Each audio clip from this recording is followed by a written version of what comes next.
जो भी कोई महान कार्य करता है, जिसने सिस्टम को बदल दिया, ऐसे लोगों को हम भगवान का अवतार मान लेते हैं। जिसने मानवता के एक आयाम को बदल दिया, उनको हम अवतार मान लेते हैं। पूर्व में भगवान श्री परशुराम जी, आपके भगवान राम, भगवान श्री कृष्ण, इन सबको हम अवतार का ही रूप देते आए।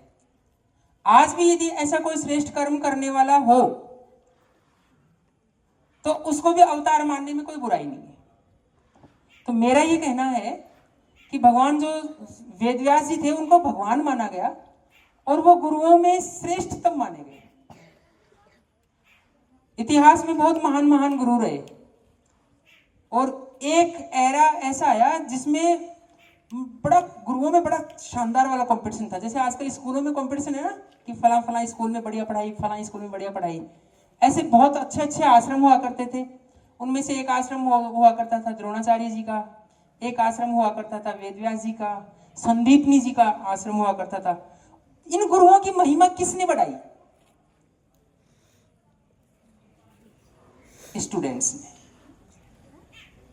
यदि संदीपनी जी के पास श्री कृष्ण जैसे शिष्य नहीं होते तो उनको कौन जानता? अर्जुन जैसे शिष्य द्रोणाचार्य जी के पास नहीं होते तो उनको कौन जानता? लेकिन कुछ गुरु इतने महिमाशाली हुए कि उनके पास ऐसा कोई शिष्य उस आ ही नहीं पाया कि वो उनसे भी ज्यादा उत्कृष्ट कुछ करके दिखा दे। वेदव्यास जी ऐसे ही गुरुओं में थे, इसलिए उनको अवतार मान लिया गया कि इन्होंने जो कर दिया ना वो संभव नहीं है और आज भी संभव नहीं है कि इस प्रकार की लेखन और इस प्रकार से शास्त्रों का संकलन करना आज भी संभव नहीं। जब महाभारत लिखने लगे तो उनके वैचारिक जो आवेग था वो इतना उत्कृष्ट था कि उनको लगा कि मैं बोलूंगा, मैं सोचूंगा और मैं लिखूंगा। तो लिखने और सोचने के गैप को फुलफिल करने के लिए, मतलब उतना गैप है ना, वो भी हमारे आइडियाज को चेंज कर देगा। इसलिए जो सोचा गया उसको तुरंत लिखा जाए, कहीं कोई चीज मिस ना हो जाए। इसलिए एक ऐसा आदमी चाहिए जो लिखने में बहुत एक्सपर्ट हो। भगवान श्री गणेश जी का आह्वान किया गया, उनको बुलाया गया, उन्होंने लिखना शुरू किया। ये तो सब इतिहास की बातें हैं। इनमें से आपको काफी सारी चीजें ऐसे लगेगा कि ऐसा संभव थोड़ी है, और साइंस भी इसको पॉसिबल नहीं मानती, क्योंकि ह्यूमन ब्रेन तो डेवलप हो रहा है ना।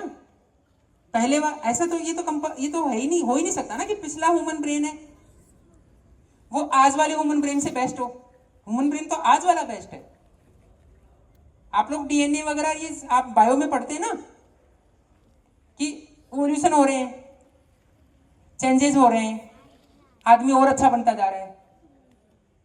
लेकिन फिर भी यदि अपन माने उस समय में, उस काल में जो वो सोचते थे, जो वो करते थे, वो और लोगों के लिए शायद फॉलो करना बड़ा पॉसिबल नहीं हो पा रहा था। तो औरों से तो बेस्ट थे वो, और आज भी उन्हीं की महिमा है।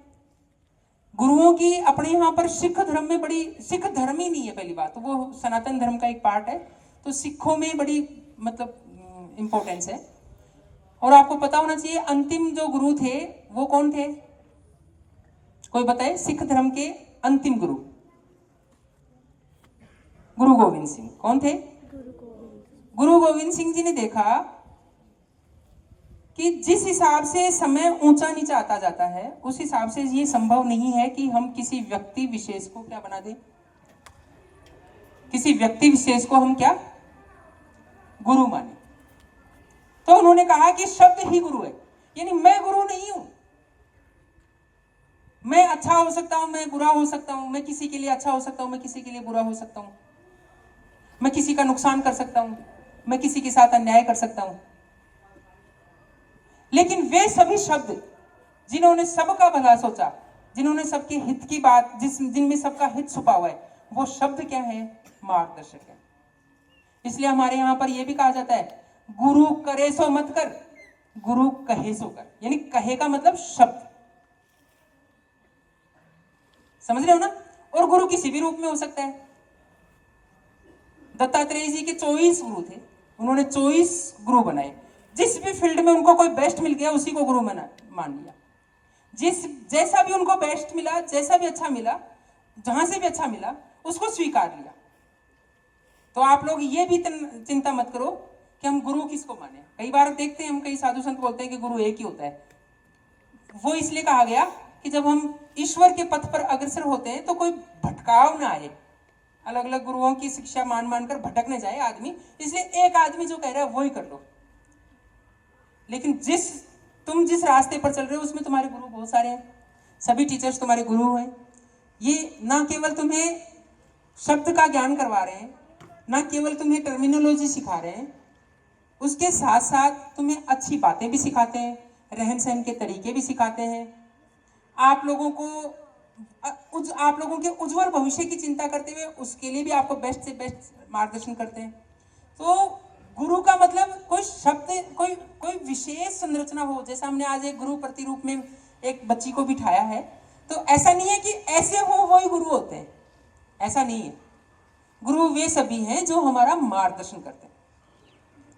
गुरु की कोई वेशभूषा नहीं है, गुरु का शब्द है ना, वो ही उसकी वेशभूषा है, वो ही उसका भूषण है।